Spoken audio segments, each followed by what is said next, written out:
Oke. Kalau ditarik benang merahnya, berarti sebenarnya kalau menurut kalian berdua, satu prosedur, dan juga selain prosedur itu juga perlu ada proses controlling ataupun kayak ini ya, shadowing untuk make sure memang yang dilakukan itu sudah sesuai sama yang kita mau. Tinggal bedanya adalah apakah kita punya prosedur yang memang sudah terdokumentasi atau kita masih sifatnya praktikal gitu ya. Tapi paling nggak untuk batasin itunya di prosesnya. Ini kalau berikutnya ini pertanyaan mungkin agak trivial nih. Nggak takut apa kalau timnya sedikit dilepas gitu? Ya walaupun memang ada prosedur gitu ya. Kita mungkin tahu nih, ya selama prosedurnya bener, ini oke. Cuman kan kadang bisa jadi kita taunya bener atau taunya salah tuh pas agak telat. Bisa jadi gitu kan?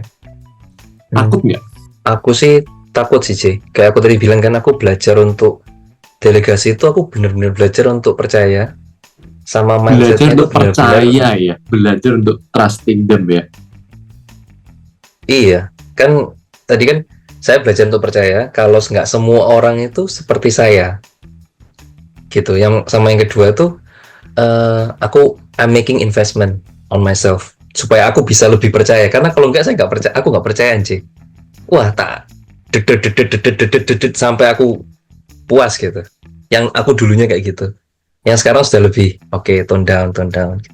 Proses belajar percayanya sih yang di tempatku, yang di aku lumayan challenging ini. Ya, challenging. Oke. Kalau aku itu, C. Thank you. Kalau Bella. Wah, aku justru kebalikannya sih. Memang aku detail orangnya, tapi aku percaya sama tim-timku. Aku bukan gampang percaya, maksudnya aku bisa percaya sama mereka. Jadi prosesnya itu dulu juga seperti itu ya. Dulu aku mungkin dulu juga nggak percaya. Even sama suamiku juga ada di perusahaan ya, by the way. Dia sebagai CEO, dia yang urusan operasional, aku juga nggak percaya sama dia. Jadi, tiap hari dia tak marahin gitu, tak evaluasi. Nggak ada di sini kan?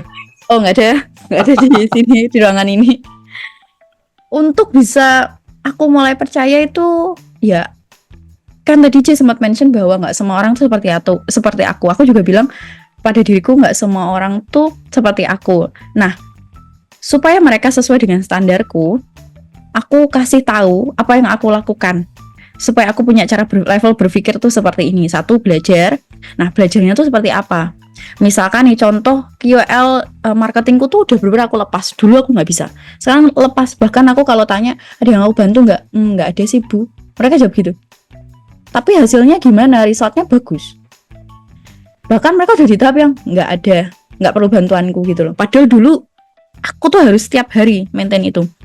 Tapi yang aku lakukan adalah aku kasih tahu cara belajarku supaya level berpikirnya itu, cara mereka membuat keputusan tuh sama seperti aku. Misalkan nih, gimana caranya bikin brief yang FYP terus gitu. Aku sehari bisa ngabisin waktu di berandaku tuh emang isinya tuh konten-konten beauty yang kayak gini loh yang aku liatin setiap hari. Nah, aku buat mereka juga seperti itu.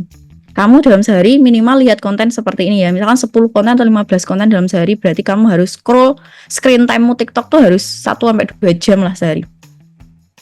Gitu. Ya, supaya level ketika mereka membuat keputusan mau endorse orang, mau bayar orang 5 juta, 10 juta, worth it nggak untuk perusahaan, itu udah mutusin sendiri loh mereka. Sudah bukan aku lagi. Karena mereka sudah tahu. Ya itu apa aja. Misalkan supaya suamiku punya level berpikir yang sama di rekrutmen, karena dia yang pegang HRD rekrutmen gitu. Ya udah aku kasih tahu caraku dalam berpikir, caraku dalam membuat keputusan seperti apa. Apa yang aku lihat gitu. Misalkan aku dengerin misalkan aku baca nih Kavlen, gimana cara aku baca Kavlen, misalkan gimana cara aku nge-interview orang, tuh dia harus ngeliat tuh caranya interview orang, apa yang apa aja yang aku pertanyakan gitu. Karena aku percaya kata-kata nggak ada yang kita nggak bisa, yang ada kita belum belajar aja. Nah, karena kata itu yang kalau aku ucapkan ke timku, ke partnerku, Jadi ya itu. Jadi supaya bisa sampai di level berpikir yang seperti ini, itu tuh ada prosesnya.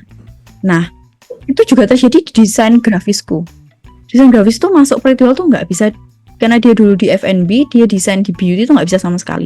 Sampai dia punya tes desain di beauty, dia dalam 1 bulan itu setiap harinya dia minimal lihat 1 brand Indonesia beauty dan 1 brand internasional beauty, dan dia tulis desain apa di brand itu di sosial media yang bagus dan kenapa, alasannya kok bagus menurut kamu. Sampai dia 2 bulan melakukan itu berturut-turut, jadi selama 2 bulan dia bisa tahu berapa 30 kali 60 100 lebih brand beauty Indonesia dan luar negeri. Sampai akhirnya dia punya cara berpikir, oh kalau beauty itu desainnya warnanya ini, oh fontnya pakainya ini, gitu. Sampai dia tahu tesnya. Jadi aku mengajarkan gimana caranya aku bisa memutuskan sesuatu dan berpikir seperti itu, dan aku mengajarkan prosesnya untuk bisa di level berpikir seperti itu. Itu yang aku lakukan sama mereka. Supaya saya. Ya, kalau dengar dari penjelasan ini memang benar-benar kalian berdua menjiwai those core values ya. Kalau tadi Bella ada bilang yang jadi yang Bella percaya salah satunya adalah tentang menjadi guru, leader itu sebagai guru, ngajarin, ya akhirnya ngasih tugas, mereka ditunjukin yang kita mau seperti apa, cara kita berpikir gimana, mereka juga dikasih kebebasan untuk coba mempelajari hal itu tapi dengan prosedur gitu ya. Kalau Albert tadi ya yang bahkan aku sangat clear banget, menurutku teman-teman yang di sini juga akan sangat mudah nangkep adalah message-nya itu, mau yang benar apa yang gampang. Udah, itu kayaknya aku membayangkan dengan ada satu clarity kalimat yang kayak gitu, sangat simple, sangat clear. Setiap kali ada case, akhirnya ya ini mau yang benar apa yang gampang nih. Live project, ya kita nggak selalu ngomong yang gampang. Yang kita bicarain yang benar yang mana, apapun prosesnya pasti ada plus minus, tapi memang itu yang dipilih gitu ya. Dan kalau dari Bella yang dipilih adalah dengan cara learning, inspiring, dengan kita berperan, kita leader berperan sebagai gurunya gitu ya. Wow, oke. Kayaknya aku ada PR banyak nih untuk beberapa minggu ke depan. Harus look back. Oke. Kita coba tanya teman-teman yang lain dulu, ada nggak follow up questions? Ada yang mau ini jarang-jarang loh ada sharing tentang personal journey kayak gini, guys. Bapak Ibu kalau misalnya ada mau ditanyain, mumpung masih ada waktu, boleh. Ada? Mau tulis di chat? Silakan. Mau raise hand? Boleh. Sambil kita tunggu tadi ya, seperti yang ditagih sebelum kita tutup kan pantun ya. Salah. Kata penutupnya dalam bentuk pantun. Bel, tolong komplainnya ke Albert, bukan ke aku. Ya, mungkin sambil kita, mungkin teman-teman nanti kalau ada pertanyaan, ada nggak closing statement atau ya final wrap up dari Albert dan Bella untuk ya menjelang penutup ya acara ini? Ada nggak closing statement yang mau coba di-share? Ada. Kalau aku seperti yang tadi, we are growing by solving problem. Jadi kalau teman-teman sekarang ada masalah, atau di tempat saya ada masalah sehingga saya harus turun ke level operasional, ya lakukan. Tapi lakukan for the sake of kita mau bertumbuh. Bukan lakukan untuk kerja terus di sana, berendam terus di lumpurnya. Kalau aku itu sih, C. Lakukan karena kita tujuannya bertumbuh, bukan kita memutuskan turun untuk terus-terusan di sana. Oke, that's deep. Itu. Sekarang kita tutup dengan pantun deh. Ikan hiu melambai-lambai. See you, bye-bye. Kasih. Asik. Aku nggak persiapan pantun ya. Oke. Aku juga enggak, ini baru keluar. Wah, asem. Kalau Bella, kira-kira untuk wrap up topik malam ini dari apa yang kamu bisa share ke teman-teman? Kalau aku percaya ya kalau mau omsetnya ya harus mau repotnya sih. Terus sama ya kalau kita masih repot-repot ya emang kenapa gitu. Again, as a entrepreneur yang memang peduli sama perusahaan ya kita as a CEO gitu. Nanti akan ada masanya kita punya manajer gitu. Akan ada masanya juga gitu. Jadi kalau sekarang teman-teman masih merasa kok aku masih ngerjain ABCDE ya. Padahal aku mungkin yang dulunya kerja, padahal aku mau jadi entrepreneur kan pengennya jadi bos gitu ya. Ya nggak ada obatnya. Memang kita repot. Sampai nanti pun akan selalu ada problem. Aku selalu lihat bahwa kalau ada masalah ya berarti perusahaanku sedang grow. Kalau ya aku pun pribadi kalau aku lagi stres berarti aku lagi grow. Aku merasa aku nggak masalah sih untuk repot. Dan malah sebenarnya memang itu part of the process ya. Kita jangan mau memang masih stage-nya. Memang masih fasenya. Mau omsetnya ya jangan cuma mau omsetnya tapi kita santai-santai. Emang ada kalanya kita harus terjun. Betul. Ya kan? Ya karena itu udah satu paket dari entrepreneurship. Nah tinggal tadi mungkin kalau kaitin kayak Albert bilang, kita lakukan itu karena kita tahu kita sedang growing dan untuk memperbaiki ya untuk solving problem. Tidak untuk stay lama-lama di sana gitu ya. Karena kalau stay lama-lama di sana bisa jadi kita malah nggak grow perusahaannya karena kita nggak punya waktu mikirin visinya dan kemajuan perusahaannya. Oke.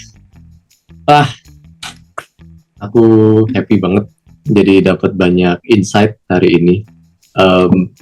Aku berharap teman-teman di sini juga belajar ya, dan seperti yang tadi di awal kita bilang, ini topik yang mungkin cukup common di dunia entrepreneur, dan juga ya banyak hal yang sering dibahas lah kayak gini. Tapi menurutku yang akan membedakan adalah denger sharing dari yang sudah atau yang sedang jalanin, itu akan beda karena kita jadi bisa lebih relate mana yang kita bisa pelajarin gitu ya. Aku ngerasa hari ini aku banyak banget belajarnya. I'm really grateful to have you guys as the speakers tonight. Buat teman-teman, semoga ini insightful juga. Ada nggak yang mau share satu take home value-nya? Apa yang paling insightful malam ini? Aku thank you banget sih, jadi belajar banget tentang pengalaman dari entrepreneur sukses kita Kak Bella dan Kak Albert yang perjalanan journey-nya tuh dari awal meniti karir yang di apa-apa sendiri, terus tadi tipsnya juga kalau mau repot ya harus mau jadi sukses ya harus repot gitu ya, apa-apa dikerjain sendiri dulu Kak Bella itu sih. Terus yang tadi guru di Googlean ditiru atau apa itu itu bisa jadi caption juga. Terus dari Mas Albert tadi, kalau kita mau bertumbuh itu nggak harus dengan proses cepat tapi dengan proses yang benar ya. Itu paling thank you.